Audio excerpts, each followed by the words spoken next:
ನಮ್ಮ Sahyadri news channel ಅನ್ನು YouTube, Facebook ಹಾಗೂ ಇನ್ಸ್ಟಾಗ್ರಾಂನಲ್ಲಿ ನೋಡಿ. ಸಬ್ಸ್ಕ್ರೈಬ್, ಲೈಕ್ ಮತ್ತು ಶೇರ್ ಮಾಡಿ ಪ್ರೋತ್ಸಾಹಿಸಿ. ವಲ್ಲಭಭಾಯಿ ಪಟೇಲರು ಹಿಂದೆ ಉಕ್ಕಿನ ಮನುಷ್ಯ ಅಂತ ಕರಿತಿದ್ವಿ. ಅದೇ ರೀತಿ ಈಗ ಅದೇ ಗೃಹ ಮಂತ್ರಿ ಅಮಿತ್ ಶಾ ಅವರಿಗೆ ನಾವು ಉಕ್ಕಿನ ಮನುಷ್ಯ ಅಂತ ಕರಿತಾ ಇದ್ವಿ. ಅವರು ಇವತ್ತು ಬೆಳಿಗ್ಗೆ ನನಗೆ ದೂರವಾಣಿ ಮುಖಾಂತರ ಸಂಪರ್ಕ ಮಾಡಿದರು.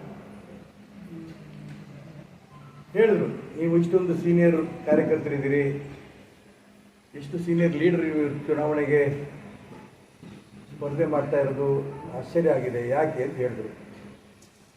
ಸ್ಪಷ್ಟವಾಗಿ ಅವ್ರು ಹೇಳಿದ್ದೀನಿ, ಕರ್ನಾಟಕ ರಾಜ್ಯದಲ್ಲಿ ಯಾವ ನರೇಂದ್ರ ಮೋದಿಯವರು ಇಡೀ ದೇಶದಲ್ಲಿ ಒಂದು ಕುಟುಂಬದ ಕೈಯಲ್ಲಿ ಪಕ್ಷ ಇದೆ, ಅದನ್ನು ಕುಟುಂಬ ಕೈಯಲ್ಲಿದ್ದ ಪಕ್ಷವನ್ನು ಮುಕ್ತಿ ಮಾಡಬೇಕು ಅಂತ ಅವರು ನರೇಂದ್ರ ಮೋದಿ ಅಪೇಕ್ಷೆ ವ್ಯಕ್ತಪಡಿಸಿದಾರೋ, ಅದೇ ರೀತಿ ಕರ್ನಾಟಕ ರಾಜ್ಯದಲ್ಲೂ ಕೂಡ ಭಾರತೀಯ ಜನತಾ ಪಾರ್ಟಿನಲ್ಲಿ ಕಾಂಗ್ರೆಸ್ ಸಂಸ್ಕೃತಿ ಬೆಳೀತಾ ಇದೆ. ಅಪ್ಪ ಮಕ್ಕಳ ಕೈಯಲ್ಲಿ ಪಕ್ಷ ಹೋಗಿರೋದು ತುಂಬ ಅನ್ಯಾಯ. ಇಡೀ ಕರ್ನಾಟಕ ರಾಜ್ಯದ ಪಕ್ಷ ಕಟ್ಟಿರೋಂಥ ಕಾರ್ಯಕರ್ತರು, ಕೆಲಸ ಮಾಡ್ತಿರೋಂಥ ಕಾರ್ಯಕರ್ತರು ನೋವಾಗಿದೆ. ಅದ್ರ ವಿರುದ್ಧ ಕುಟುಂಬದ ಅಪ್ಪ ಮಕ್ಕಳ ಕೈಯಲ್ಲಿರೋಂಥ ಒಂದು ಪಕ್ಷದ ವ್ಯವಸ್ಥೆಯನ್ನು ಮುಕ್ತಿಗೊಳಿಸಬೇಕು, ಅದಕ್ಕೋಸ್ಕರ ಚುನಾವಣೆ ಸ್ಪರ್ಧೆ ಮಾಡ್ತಾ ಇದ್ದೀನಿ ಅನ್ನೋದು ಒಂದು ಅವ್ರಿಗೆ ಹೇಳಿದ್ದೀನಿ.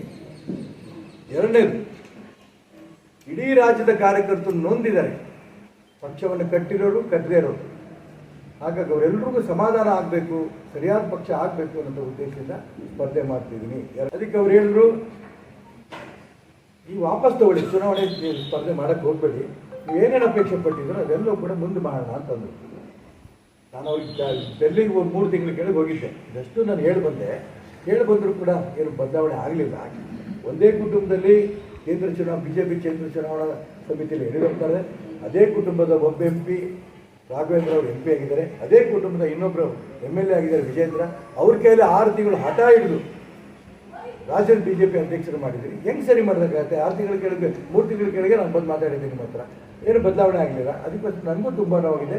ಇಡೀ ಕರ್ನಾಟಕ ರಾಜ್ಯದ ಕಾರ್ಯಕರ್ತರು ಭಾರತೀಯ ಜನತಾ ಪಾರ್ಟಿ ಶುದ್ಧೀಕರಣ ಆಗಬೇಕು ಅಂತ ಅವರು ಅಪೇಕ್ಷೆ ಪಟ್ಟಿರೋದಕ್ಕೋಸ್ಕರ ನಾನು ಸ್ಪರ್ಧೆ ಮಾಡ್ತಿದ್ದೀನಿ ಅಂತ ಹೇಳಿದ್ಮೇಲೆ ಕೊನೆಗೆ ಅವರು ನಾಳೆ ದಿನ ದೆಹಲಿ ಬರಬೇಕು, ನಿಮ್ಮ ಹತ್ರ ನಾನು ಮಾತಾಡ್ತೀನಿ ಅಂತ ಹೇಳಿದ್ರು. ನಾನು ನಿಮ್ಮ ದೊಡ್ಡವರಿದ್ದೀರಿ, ದೊಡ್ಡವ್ರ ಮಾತನ್ನು ನಾನು ಮೀರದೆ ಅನ್ನೋ ಭಾವನೆ ಬರಬಾರ್ದು. ನಾನು ಖಂಡಿತ ದೆಹಲಿ ಬರ್ತೀನಿ. ದೆಹಲಿ ಬಂದಾಗಲೂ ಕೂಡ ನನ್ನ ಚುನಾವಣೆಯಿಂದ ವಾಪಸ್ ತಗೊಳ್ಳಿ ಅನ್ನಂತ ನೀವು ಸೂಚನೆ ಕೊಡಬೇಡಿ, ಕೊಟ್ಟರೆ ಮಕ್ಕಳ ಸಮಸ್ಯೆ ಆಗುತ್ತೆ ಅಂದೆ. ನಾನು ಸೂಚನೆ ಕೊಡಲ್ಲಪ್ಪ ನಿಮಗೆ, ನಾನು ಪ್ರಾರ್ಥನೆ ಮಾಡ್ತೀನಿ ಅಂದರು. ನೀವು ಭಾರಿ ದೊಡ್ಡವ್ರು, ನೀವು ನನಗೆ ಪ್ರಾರ್ಥನೆ ಮಾಡೋಂಥ ಅವಶ್ಯಕತೆ ಖಂಡಿತ ಇಲ್ಲ. ಅದು ನನ್ನ ಉದ್ದೇಶ ನಿಮ್ಗೆ ಸಮಾಧಾನ ಆಗಿದೆ ಅಂತ ನಾನು ಭಾವಿಸ್ತೇನೆ. ಈ ಉದ್ದೇಶಕ್ಕೋಸ್ಕರ ಚುನಾವಣೆ ಸ್ಪರ್ಧೆ ಮಾಡ್ತಾ ಇದ್ದೀನಿ.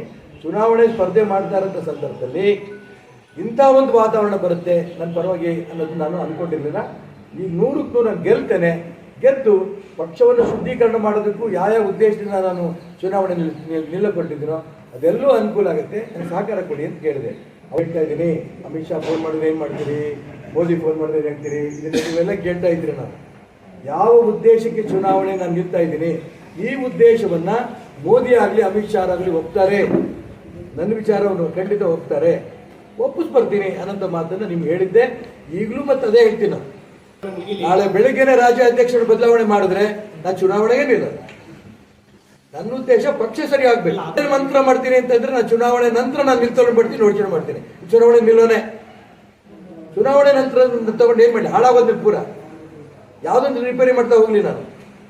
ಅವಾಗೇನಾಗುತ್ತೆ, ಇಡೀ ಕರ್ನಾಟಕ ರಾಜ್ಯದಲ್ಲಿ ಕುಟುಂಬದ ರಾಜಕಾರಣದಿಂದ ಒಂದು ಭಾರತೀಯ ಜನತಾ ಪಾರ್ಟಿ ಮುಕ್ತ ಮಾಡೋ ದಿಕ್ಕಲ್ಲಿ ಈಶ್ವರಪ್ಪ ಚುನಾವಣೆ ನಿಂತಿದ್ದಕ್ಕೋಸ್ಕರನೇ ಒಬ್ಬ ರಾಜ್ಯ ಅಧ್ಯಕ್ಷ ಒಂದೇ ಕುಟುಂಬದವರು ಅವ್ರು ತಗೋದ್ರು ಅನ್ನೋಂಥ ಮೆಸೇಜ್ ಇದೆಯಲ್ಲ, ಬರೋಂಥ ದಿನಗಳಲ್ಲಿ ರಾಜ್ಯದಲ್ಲಿ ಇನ್ನೂ ಶುದ್ಧೀಕರಣ ಆಗತ್ತೆ ಅನ್ನೋಂಥ ವಿಶ್ವಾಸ ಇಡೀ ಕರ್ನಾಟಕ ರಾಜ್ಯದ ನಮ್ಮ ಕಾರ್ಯಕರ್ತರಿಗೆ ಹಿತೈಷಿಗಳು ಬರುತ್ತೆ. ಒಂದು ನಾಳೆನೇ ಬದಲಾವಣೆ ಮಾಡಿದ್ರೆ ಖಂಡಿತ ನಾನು ಚುನಾವಣೆ ನಿಲ್ಲಲ್ಲ. ಇದು